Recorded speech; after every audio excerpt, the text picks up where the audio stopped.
Donc il y a beaucoup de conférenciers qui ont passé avant moi et qui ont parlé de la remise en doute d'une vérité qui relève d'une identité personnelle pour avoir un progrès dans le développement de soi et la réalisation de ses rêves et l'atteinte de ses objectifs. On va continuer avec cette philosophie. On va parler de remise en doute dans un contexte scientifique qui permet l'évolution et la révolution scientifique dans tous les domaines. Des vérités scientifiques qui sont de la même époque ou bien d'autres époques passées.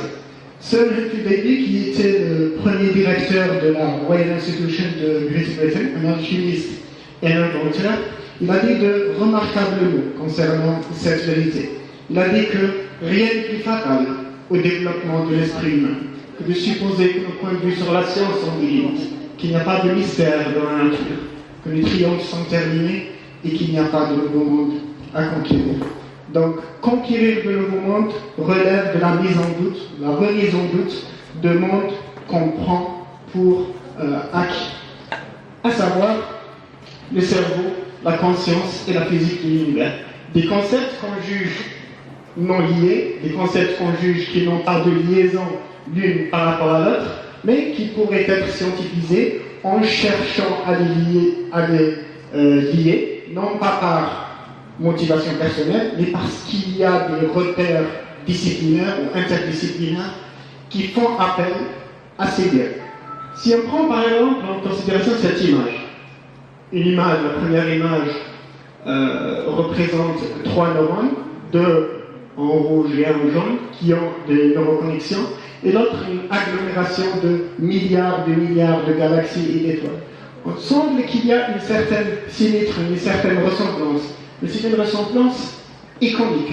Est-ce que cette ressemblance iconique pourrait être scientifisée? On pourrait lier le monde macro, qui relève de la physique de l'univers, avec le monde micro, qui relève de l'identité humaine, parce que le cerveau est facteur de l'identité humaine. Quoique la première image, c'est les neurones d'une souris. Mais à cette échelle, il n'y a pas une grande différence entre le cerveau d'une souris et le cerveau d'un humain, par rapport au fonctionnement, par rapport à la structure. Okay? On va commencer par la physique de l'univers, mais on va utiliser quelque chose de simple, que vous connaissez tous. Un simple électron. On va mettre ici un projecteur d'électrons. Et ici, on va faire 2 fentes. 2 fentes qui vont laisser passer les électrons. Et ici, on va avoir un écran qui va comptabiliser ou compter le nombre d'électrons. Okay? On va laisser passer électron par électron. La première expérience, on va bloquer la première fente et laisser passer les électrons uniquement par la deuxième fente. Et on va avoir la somme des électrons passés. Donc on va avoir beaucoup d'électrons dans cette région, parce qu'elle est proche de la fente. Deuxième expérience, on va fermer la première fente et ouvrir la deuxième fente. Et on va voir aussi la même chose. On va se dire, tiens, on va ouvrir les deux. On ouvre les deux et on obtient ça. Non, ça c'est l'intuition qu'on avait avant l'expérience. On n'obtient pas ça. Ça c'est le axe de X. On obtient ça. Donc ça, c'est comment agit une onde et non pas un électron. Donc un électron qu'on croit une particule, quelque chose, un grain d'électron, mais en fait pas un grain d'électron. Il peut agir aussi, il peut se comporter comme une onde. Donc une particule n'est pas une simple particule. Elle est particule et elle est onde en même temps. On l'appelle la particule-onde dualité. 2 choses qui existent en même temps. Maintenant, on va faire quelque chose de plus, disons, extraordinaire, plus intelligent. On va passer quelque chose qui mesure, ou un observateur, pour nous dire qu'est-ce qui se passe ici. Peut-être que les électrons communiquent. Ou dire non, toi tu passes après, moi je passe avant, et après on va créer un diaporama ou parlant d'interférence d'onde. On va placer un observateur. Ici. D'accord? Comment ils vont agir? Les 2 fentes sont ouvertes et ils vont agir comme ça. Donc un électron, si tu l'observes, il est particule, si tu ne l'observes pas, il est onde. En quelque sorte, la nature de ton observation, ta mesure, si tu mesures quelque chose et tu ne mesures pas, va changer la nature de ce que tu observes. Ça met en valeur toute une philosophie qui disait que notre mental, notre conscience est attachée au monde extérieur, cela n'a pas plu aux physiciens, mais ces philosophes ont eu la plateforme pour justifier leur philosophie.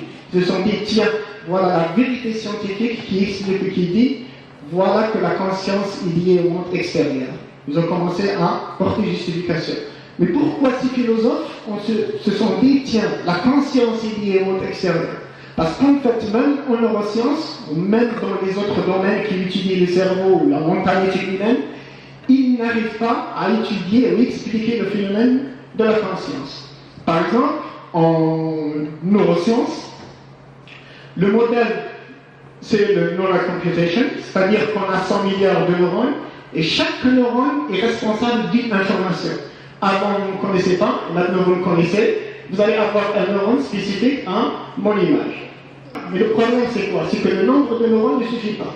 On a 100 milliards de neurones et le cerveau produit beaucoup plus d'informations que 100 milliards. Aussi, le neurone qui meurt, tu ne vas pas perdre l'information du neurone qui meurt. Donc tu vas garder l'information. Et cela n'explique pas nos facultés mentales. L'autre théorie, c'est CNN, le réseau neuronal convolutionnel. C'est-à-dire que le neurone que vous êtes en train de voir allumé, qui agit quand il me voit, j'espère, il est dépendant de tout un réseau neuronal qui est derrière. Si tu perds le neurone, ça ne fait rien. Il y a tout un réseau derrière qui va assurer cette computation. Et même sa théorie, elle n'est pas très pratique. Pourquoi? Parce que tu peux avoir des opérations complexes du cerveau avec un cerveau endommagé à plus de 50%.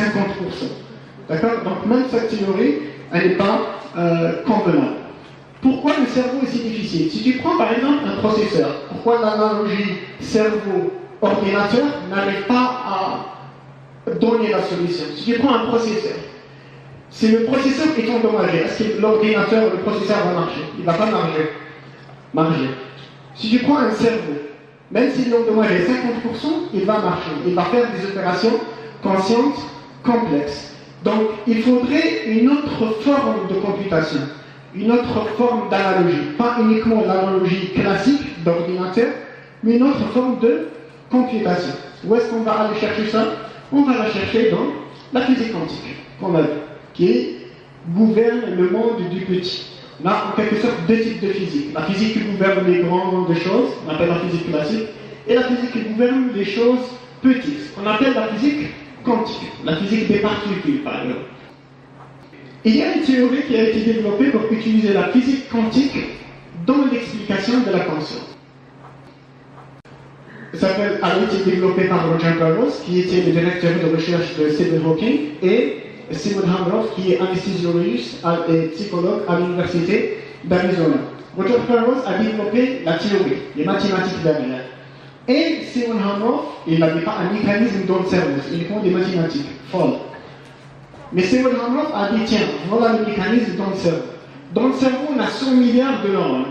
Mais ces 100 milliards de neurones, chaque neurone est composé d'à peu près 3 millions de macrotubioles. Chaque neurone. Ces macrotubioles sont de l'ordre d'à peu près 4 nanomètres et ils peuvent exister en superposition. C'est quoi superposition? En physique quantique, on peut avoir la même chose, disons particules, chose, c'est particules, ici. Donc la même chose peut exister dans deux endroits en même temps. Donc on aura plus de fonctions.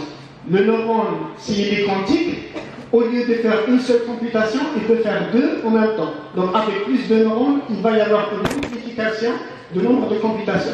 À l'exception qu'ici, ce n'est pas les neurones, c'est les macrotubioles, des composantes subneuronales. Et ces macrotubioles peuvent être dans un état quantique. Donc au lieu d'amener les informations à une seule direction, c'est-à-dire le dépôt vers le haut, ou bien de l'autre direction, le dépôt vers le bas, maintenant on va avoir un état quantique vers le haut et vers le bas en même temps. Comment fonctionne le mécanisme? C'est-à-dire qu'au lieu de voir le cerveau comme un reconstructeur de cette étape de fleurs, par exemple le rouge, le vert, comme vous voulez, on va voir le cerveau comme reconstructeur non pas de l'objet, mais de l'empreinte de cet objet dans l'espace-temps lui-même. L'espace-temps, c'est-à-dire l'espace de Planck, c'est 10 puissance moins 34 à peu près. Donc, Le cerveau ne reproduit pas un état biologique, mais il reproduit un état quantique. On utilise un mécanisme qui relève de la physique quantique, qui est superposition ou l'espace-temps et l'interprétation. Mais ça, c'est un mécanisme, disons, idéal, théoriquement idéal. Pourquoi? Parce que la conscience, elle n'est pas objective, elle est subjective. On a tous une conscience, et chaque personne a une conscience différente de l'autre, ou vit une conscience différente de l'autre. Ça ne fait rien. Les chercheurs disent, notre théorie, c'est en quelque sorte le building blocks de la conscience. Après, à l'échelle du cerveau, à une échelle, autre échelle que quantique, la conscience va se personnaliser. Donc, chacun va personnaliser ou vivre sa conscience en fonction de son cerveau personnalisé, ses expériences personnelles.